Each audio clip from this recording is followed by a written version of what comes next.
ഏറ്റവും കൂടുതൽ പരാമർശിച്ചിട്ടുള്ള നബിയാണല്ലോ മൂസാ നബി. ഇന്ന് നമുക്ക് മൂസാ നബിയുടെ കഥ കേട്ടാലോ? പണ്ട് പണ്ട് ഈജിപ്ത് ഭരിച്ചിരുന്നത് ക്രൂരന്മാരായ ഫറവന്മാരായിരുന്നു. ഇസ്രായേൽ മക്കൾ പെറ്റുപെരുകുന്നത് കണ്ട് ഫറവ ഏറെ അലോസരപ്പെടുത്തി. മാത്രമല്ല, ഇസ്രായേൽ മക്കളിൽ ജനിക്കുന്ന ആൺകുട്ടിയുടെ കയ്യാൽ ഫറവയുടെ അധികാരം നഷ്ടപ്പെടും എന്ന ജ്യോത്സ്യൻ്റെ പ്രവചനം കൂടെ കേട്ടപ്പോൾ ഫറവ കൽപ്പിച്ചു, ഇസ്രായേൽ മക്കളിൽ ജനിക്കുന്ന മുഴുവനും ആൺകുഞ്ഞുങ്ങളെയും വധിക്കുക. അത് നടപ്പിലാക്കാൻ വേണ്ടി ഫറവയുടെ പട്ടാളക്കാർ ഓടി നടന്നു. അപ്പോഴായിരുന്നു മൂസ അലൈഹിസ്സലാമിൻ്റെ ജനനം. മൂസ അലൈഹിസ്സലാമിൻ്റെ ഉമ്മ വളരെ ഭയപ്പെട്ടു. തൻ്റെ കുഞ്ഞിനെ ഫറവയുടെ പട്ടാളക്കാരിൽ നിന്നും രക്ഷപ്പെടുത്താൻ അവർ പാടുപെട്ടു. അപ്പോഴായിരുന്നു അള്ളാഹുവിൻ്റെ കൽപ്പന, എൻ്റെ പിഞ്ചു കുഞ്ഞിനെ ഒരു പെട്ടിയിലാക്കി നൈൽ നദിയിലേക്ക് ഒഴുക്കുക. ആ ഉമ്മ അള്ളാഹു പറഞ്ഞതുപോലെ ചെയ്തു. ആ ഉമ്മയും സഹോദരിയും വിങ്ങുന്ന ഹൃദയവുമായി രാത്രിയുടെ ഇരുട്ടിൽ പുല്ലുകൾക്കിടയിലൂടെ ആ പെട്ടി ഒഴുക്കിവിട്ടു. കരയുന്ന കണ്ണുകളും പ്രാർത്ഥിക്കുന്ന ഹൃദയവുമായി അവർ തിരിച്ചുപോയി. അടുത്ത ദിവസം രാവിലെ ഫറവയുടെ രാജ്ഞിയും കൂട്ടുകാരും നദിക്കരയിൽ വെച്ച് ഒരു പെട്ടി ഒഴുകി വരുന്നത് കണ്ടു. അവർ ആ പെട്ടിയെടുത്തു തുറന്നു നോക്കി. അത്ഭുതം! നല്ല ഓമനത്തമുള്ളൊരു പിഞ്ചു കുഞ്ഞ്. ഫറവയുടെ ഭാര്യ നല്ല മനസ്സും നല്ല ദൈവഭക്തിയുമുള്ള സ്ത്രീയായിരുന്നു. പക്ഷേ അവർക്ക് ഓമനിച്ച് വളർത്താൻ ഒരു കുഞ്ഞുണ്ടായിരുന്നില്ല. അതുകൊണ്ട് തന്നെ ഈ കുഞ്ഞിനോട് അവർക്ക് അതിയായ വാത്സല്യം തോന്നി.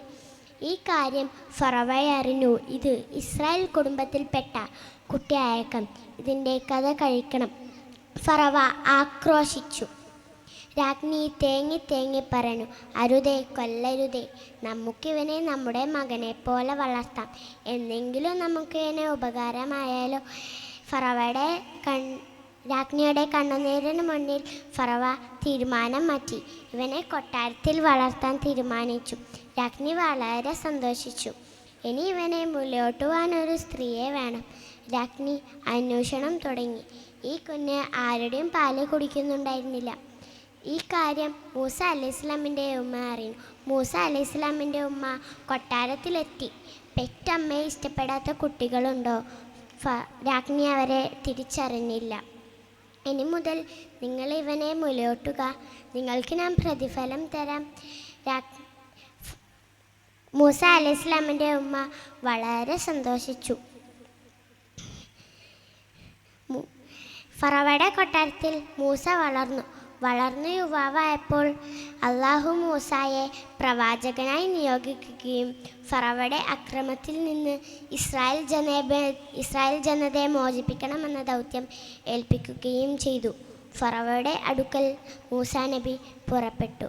അള്ളാഹു നദിക്കരിച്ച ഫറവയും കൂട്ടരെയും അള്ളാഹു കടലിൽ മുക്കിക്കൊന്നു. കൂട്ടുകാരെ, ഈ കഥയിൽ നിന്നും നാം എന്താണ് മനസ്സിലാക്കേണ്ടത്? അള്ളാഹുവിനെ മാത്രമേ ആരാധിക്കുവാൻ പാടുള്ളൂ, വേറൊരു ദൈവവുമില്ല. അങ്ങനെ ചെയ്താൽ അള്ളാഹുവിൻ്റെ ശിക്ഷ പിടികൂടും. മാഷാ അല്ലാഹ്. മൂസ അലൈഹിസ്സലാമിൻ്റെ അവിസ്മരണീയ കഥ മനോഹരമായി അവതരിപ്പിച്ച നൈസക്ക് അഭിനന്ദനങ്ങൾ. കേരള മുസ്ലിം മുമ്പേ നടന്നവർ, ചരിത്രവും ദൃശ്യാവിഷ്കാരവും. അടുത്തതായി വേദിയിൽ ചരിത്രം. ഭൂതകാലത്തിൻ്റെ ഏതോ ഇരുണ്ട വീതികളിൽ ദുർമണമുള്ള മനം മടുപ്പിക്കുന്ന എന്തോ ഒന്നല്ല ചരിത്രം.